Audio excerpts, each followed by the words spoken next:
Hello mga friends, maghimo na sa taog avocado shake karong adlaw no. So napalit na mo ning avocado dito sa Walmart. Unya wala gini among gihimo no. Ang usa ka putos ani is $5 sa Walmart no. So presko pagod siya, wa siya mga daot-daot.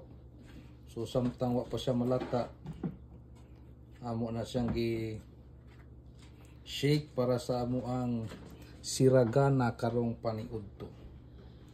So ikaduha na din nga itong himo, ato siyang gitunga para dili pod maglisod ang ato ang blender. So buka nindot sa mga friends kay nindot gid ang kuan, lami gid ang unod, way mga daot.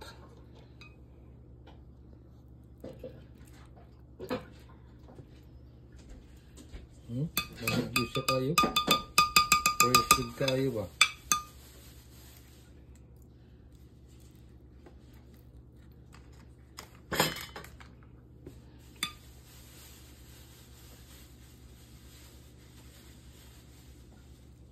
So mga atong gibuhat kay mga napulo kabuok na ato lang ni siyang gitunga para dili maglisod ang atong blender. Nya butangan nato siya og kondensada.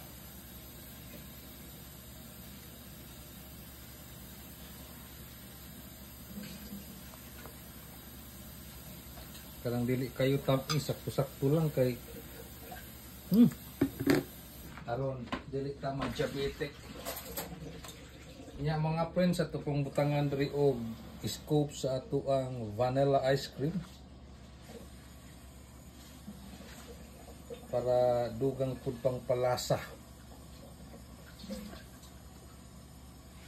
So usually ang atong mga fruits diri sa pagkakaroon is kaning avocado, strawberry, naputa diri available sa Canada nga kiwi.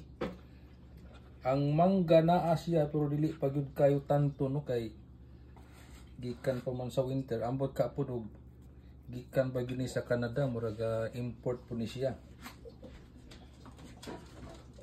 Unya mga friends, ato siyang butangan sa dog fresh milk no, pampaduga.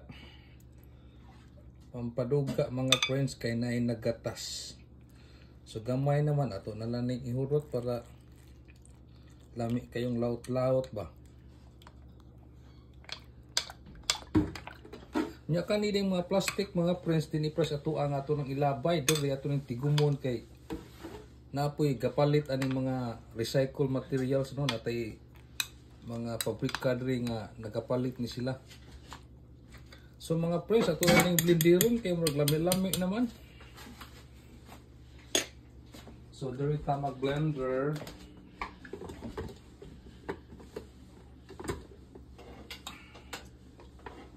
Okay.